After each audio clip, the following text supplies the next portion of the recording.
Falamos agora de carne bovina aqui no Agricultura BR, sobre o mercado global e os números que foram apresentados recentemente pelo Rabobank aqui no Brasil. E ele trouxe números importantes sobre os grandes players do mercado internacional e, claro, inclusive Brasil. Para falar a respeito deste assunto, nós vamos conversar agora ao vivo pela internet com Wagner Yanagisawa, do Rabobank Brasil, que fala conosco a respeito dos números que foram apresentados, dos dados em torno da carne bovina.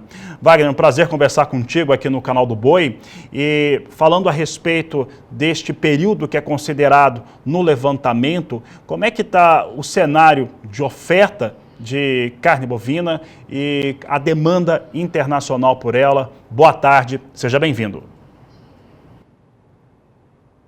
Boa tarde, Fabiano. Boa tarde a todos que nos assistem. Obrigado pelo convite. É sempre um prazer estar aqui com vocês dividindo nossa visão de mercado.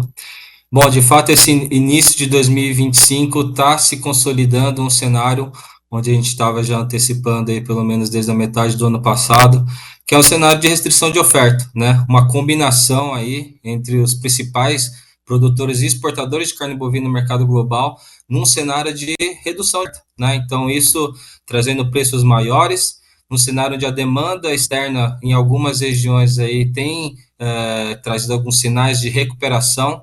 Então, o Brasil realmente, como um grande exportador, né, o maior exportador de carne bovina mundial, tem se beneficiado desse cenário, com os números aí de fevereiro aí mostrando um incremento aí de 4% no volume exportado com relação ao mesmo período do ano passado, que já foi recorde, né? Então, de fato, um cenário onde o mercado global aí com redução de oferta, níveis de demanda é sustentado pelos principais mercados, e o Brasil aí conseguindo, né, colher essas oportunidades, principalmente com relação ao mercado externo, mas sendo bastante desafiado, né, já dando sinais de desafios com relação ao mercado doméstico, que na nossa visão do lado da demanda deve ser de fato o maior desafio do setor, né, pensando para essa proteína de carne bovina em 2025.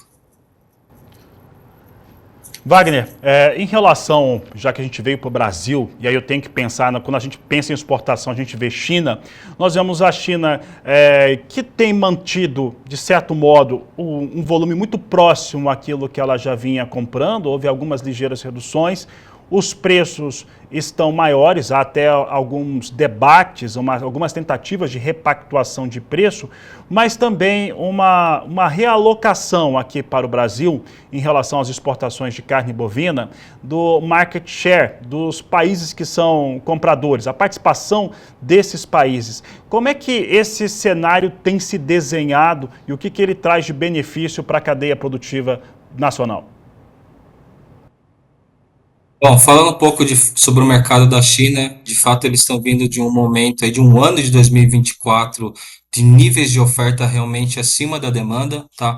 No ano passado aí, a China registrou um incremento aí, de quase 4% na oferta de carne bovina com relação ao ano 2023.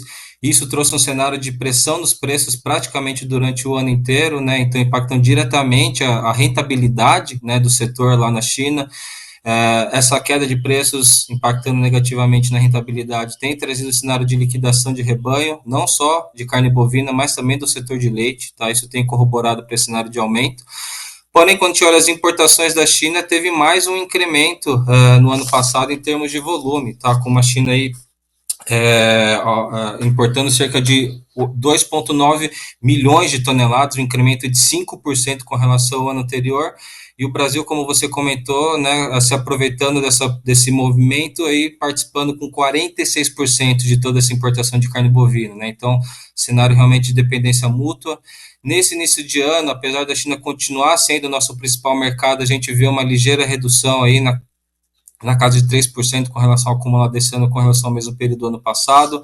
Tem as investigações, né, que foram aí anunciadas no final do ano passado aí, com uma duração de 8 meses, mais o adicional da suspensão de 3 plantas aqui do Brasil, né, principalmente a de Mozarlândia, que é a mais importante em termos de volume de exportação. Então, na nossa visão, é um mercado da China onde existe uma expectativa de uma demanda sustentada com relação ao ano anterior, porém a gente está vendo um mercado da China internamente aí sendo bastante desafiada em termos de consumo, Brasil tem uma ligeira vantagem, principalmente com relação à Austrália, né, que é o grande player hoje, competidor do Brasil com relação ao mercado da China, porque de fato o tipo de corte que o Brasil tem exportado para a China tem caído realmente muito bem, né, nesse cenário de mudança de hábitos, né, principalmente com relação às gerações mais novas.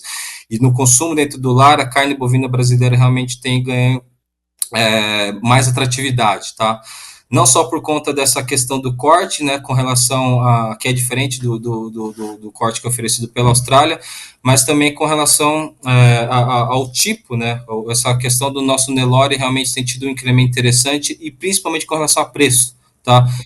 Vale lembrar que a carne brasileira tem chego no mercado da China com um preço menor do que a gente viu com relação à carne que é ofertada internamente. Então, acho que, apesar dessa queda aí, dessa demanda estável, né, e esses riscos que a gente tem visto em termos de negociação, deve se manter como principal player do Brasil aí, pensando pelo menos nesse ano de 2025. Wagner, é inegável que as ações do governo norte-americano, através do presidente Donald Trump, das tarifas e também as reações das contras-tarifas, têm mexido com a economia global de maneiras bastante expressivas, né? A gente está vendo uma volatilidade generalizada. E aqui no Brasil já nos atinge o tarifário para alumínio e aço. E algumas preocupações em relação a alguns produtos que são exportados para os norte-americanos, que inclusive pagam, né, até por conta do volume que está sendo exportado, que já pagam tarifas para os Estados Unidos, como é o caso da carne bovina. Entretanto, os Estados Unidos têm uma capacidade de produção muito contida, eles estão com um rebanho, um dos menores rebanhos desde a década de 40.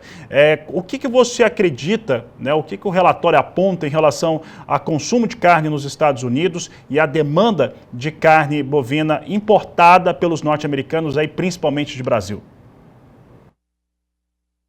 De fato, os Estados Unidos está passando por um momento hoje bastante especial, né?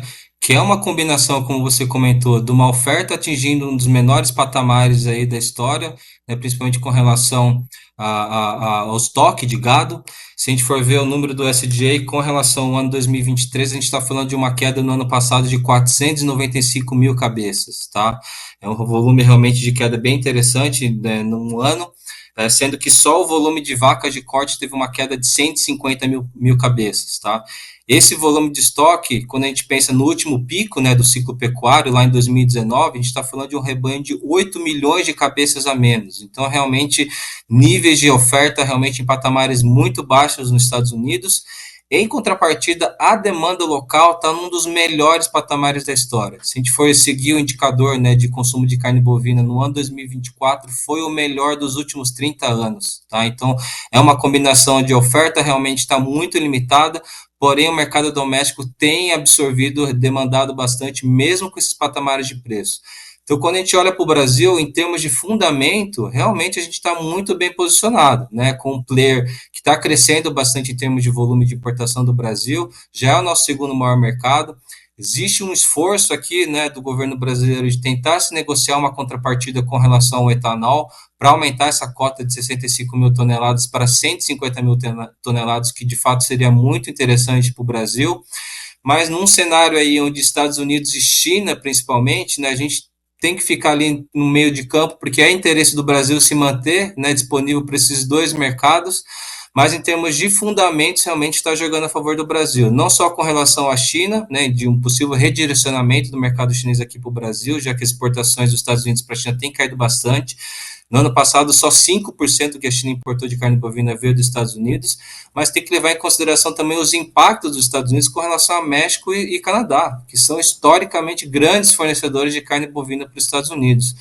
No ano passado, 1,7 bilhões, né, de libras foram exportadas do México para os Estados Unidos e do Canadá 1,8.